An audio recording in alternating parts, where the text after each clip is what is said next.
ప్రభునందు ప్రేమైన దేవుని బిడ్లారా, ప్రభువైన యేసు నామమున మీకు శుభములు. జీవముగల దేవుని కృపావర్షం మీపై సమృద్ధిగా కురియునుగాక. ఈ దినం అనగా జూన్ నెల 20వ తారీఖు 2026 శనివారం హోలీ ట్రినిటీ చర్చ్ మినిస్ట్రీస్ వారు అందించు అనుదినమన్నా. ఈ దిన మన ధ్యానాంశము దేవుని వాక్యము కార్యము సఫలము చేయను. దేవుని వాక్యం కార్యము సఫలం చేయను. దేవుని వాక్యం చదువుకుందామండి. యెషయా గ్రంథము 55వ అధ్యాయం 10-11 వచనాలు. నా నోట నుండి వచ్చి వచనము నిష్ఫలముగా నా యొద్దకు మరలక అది నాకు అనుకూలమైన దాన్ని నెరవేర్చును. నేను పంపిన కార్యమును సఫలం చేయను. దేవుడు తన పరిశుద్ధ వాక్యమును దీవించునుగాక. దేని బిడ్డారా, మీరు అంతా ఎలా ఉన్నారండి? మీ ఆరోగ్యాలు ఎలా ఉన్నాయి? మీ కుటుంబాలు అందరూ బాగున్నారా? మీకోసం మేము ప్రతిదినం కూడా ప్రార్థన చేస్తున్నాం. అనేక మంది తమ ప్రార్థన మనవులను పంపిస్తున్నారు. మీ అందరి కోసం మీ ఎంతో భారంతో ప్రార్థన చేస్తున్నాం. మీరందరూ కూడా క్షేమంగా ఆరోగ్యంగా ప్రభులు ఎదిగి ఫలించాలని, ఆత్మీయంగా ఎదిగి ఫలించాలని ఈ అనుదినమన్నా, డైలీ మన్నా, ఈ యొక్క యూట్యూబ్ వర్తమానాలు పంపిస్తున్నాం. దేని బిడ్డారా, దేవుని వాక్యాలు మనం చూసినట్లయితే దేవుడైన యెహోవా ఈ చక్కని మాటలు తెలియజేస్తున్నాడు. నా నోట నుండి వచ్చి వచనము నిష్ఫలమైన యొద్దకు మరలక అంటాడు. అవును దేని బిడ్డారా, జీవము విత్తువాల్లో లేదు, విత్తనములోనే ఉంది. వాక్యపు విత్తనాలను ఒక అవిశ్వాసి వెదజల్లినప్పటికీ అవి మొలకెత్తి పలికిస్తాయి. దేవుని వాక్యాన్ని వెదజల్లడం ద్వారా మనం ఈ లోకానికి స్వేచ్ఛ స్వాతంత్రాలని ప్రకటిస్తున్నాం. అమూల్యమైన సువార్త విత్తనం పరిశుద్ధాత్మని పవనాల ద్వారా ప్రపంచమంతటా వెదజల్లబడుతుంది. వెదజల్లబడిన దేవుని వాక్యం కార్యం చేయకుండా వ్యర్థంగా ఎన్నటికీ తిరిగి రాదు. అది ఎన్నటికీ పిరిగితనాన్ని చూపించదు. అది అన్నిటికీ రాజీపడదు. అది అన్నిటికీ అలసిపోదు.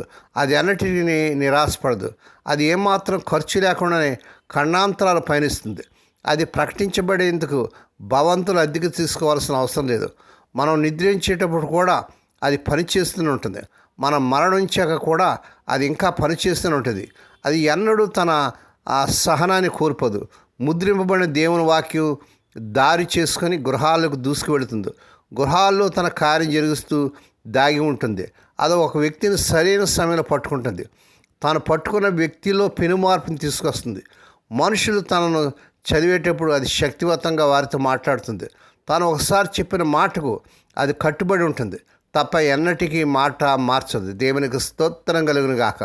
మార్టిన్ లూథర్ గారు గలతీ పత్రిక మీద ఒక కరపత్రం రాశాడు.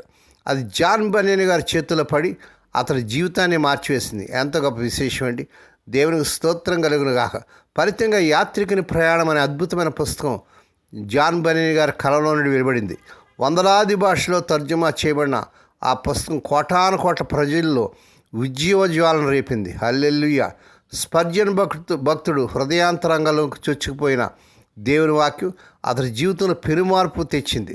ఫలితంగా అతని నోట నుండి వెలువడిన 15 కోట్ల శక్తివంతమైన సందేశాలు ప్రపంచాన్ని కదిలించి వేసినట్లుగా చూస్తున్నాం. దేవునికి స్తోత్రం కలుగును గాక. కన్నీటి సెలయేళ్లను ప్రవహింపజేశాయి. కోటాను కోట్ల ఆత్మలకు పరలోక ద్వారాలు తెరిచాయి. దైవాత్మ ప్రేరిత సందేశాలు రాజకీయ ఉపన్యాసాల కంటే శక్తివంతంగా ప్రజలను ప్రభావితం చేస్తాయి. ఒక ఫ్రెంచ్ యవనస్తుడు గాయపడిన హాస్పిటల్ మంచంపై నిస్సహాయంగా పడి ఉన్న సమయంలో అతనికి ఒక కరపత్రం అందించబడింది. ఆ కరపత్రం నైరాశ్యపు కారుమబ్బుల క్రీనీడల్లో కొట్టుకుమిట్టాడుతున్న ఆ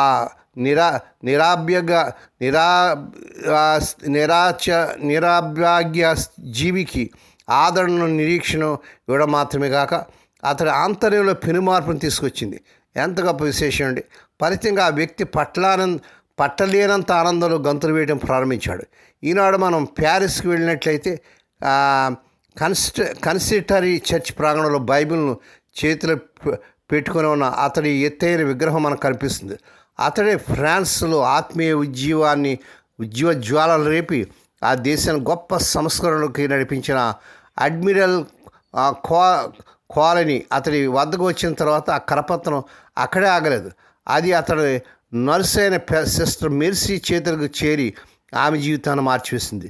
అక్కడ నుండి అది లేడీ అబేస్ చేతుల్లోకి వెళ్ళి ఆమె జీవితాన్ని కూడా మార్చివేసింది.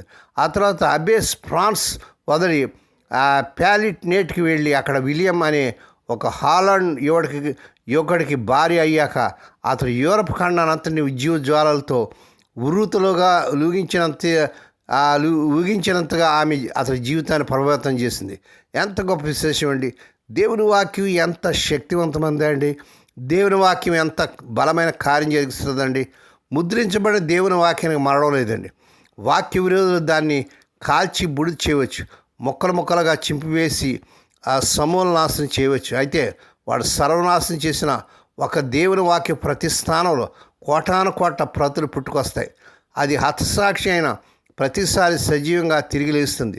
శతాబ్దాలుగా ఎత్తబడిన దేవుని వాక్యం తన మరణం ద్వారా మళ్ళీ మొలకెత్తి కోటాను కోట్ల ఆత్మలను పరలోక మహిమలోనికి నడిపిస్తూ ఉంది. దేవునికి స్తోత్రం. ఇంత శ్రేష్టమైన వాక్యాన్ని దేవుని బిడ్డను చదువుతున్నావా? మరియు వాగ్దానాలను నువ్వు తీసుకుంటున్నావా? అనేక మందికి ఈ వార్తను ప్రకటిస్తున్నావా? దేవుడి మాటలు దీవించునుగాక. ప్రార్థన చేసుకుందామండి. పరిశుద్ధమైన మా తండ్రి, నీ వాక్యం మరలక తన కార్యాన్ని సఫలం చేసేది కొన్నట్టుగా చూస్తున్నాం తండ్రి. ఇంత గొప్ప వాక్యాన్ని బట్టి మీరు మాకు ఇచ్చినటువంటి ఈ అనుదినం అన్నాన్ని బట్టి నేను స్తుతిస్తున్నాం తండ్రి. ఈ దినం పుట్టినదినాలు, వాహదినాలు, శుభదినాలు జరుపుకున్న బిడ్డలను బహుగా దీవించి మరొక సంవత్సరమైన దాకిరీటని బిడ్డలు జరిపించేసి వారి పట్ల నూతన కార్యం చేయించుకోండి. రోగి లేని బిడ్డ మీరు ప్రత్యేక రుచి పెంచండి. ఇప్పుడే కలవరి శిలువ రక్త ప్రభావాన్ని శిరస్సు మొదలు పాదంలో ప్రారంభించేస్తున్నాను. స్వస్థత, ఆరోగ్యం, విడుదల యేసునామమున ప్రకటిస్తున్నాను తండ్రి. ఏ కుటుంబాలు అయితే తమ ప్రియులు నిద్రించి మరణించి దుఃఖంలో వేదన్నారు అటు వారికి కావాల్సిన ఆదరణ దయచేయండి. మా తండ్రి స్వదేశీ విదేశాలు ఉద్యోగాలు లేకపోతే పొరపడుతున్న ఏమని బిడ్డలకు నాయన ఈ నెల అద్భుతం జరిగించుకొని ఈ వారంలోని వారు అర్హత మించిన ఉద్యోగాలు వచ్చునుగా. వివాహం కానీ ఏమని బిడ్డలకు ఈ నెలలోనే వారు కూరుకునే చక్కని సంబంధాలు కుదిరి వారి వివాహాలు ఘనంగా జరుగును గాక. ఈ దినమంతటాన్ని బిడ్డల చుట్టూ మీరు రక్తకం చేసి ప్రతి విధంగా కీడు నుంచి, దృష్టి నుంచి ప్రమాదం తప్పించి క్షేమకరమైన ప్రయాణాలు దయచేయమని, కాపాడని దూతలు కావలించమని, మహిమ నీకే, ఘనత నీకే చెల్లించుకుంటే యేసే పరిశుద్ధ నామమున స్తుతించి గణపరిచి వేడుకొని ప్రార్థిస్తున్నాం తండ్రి.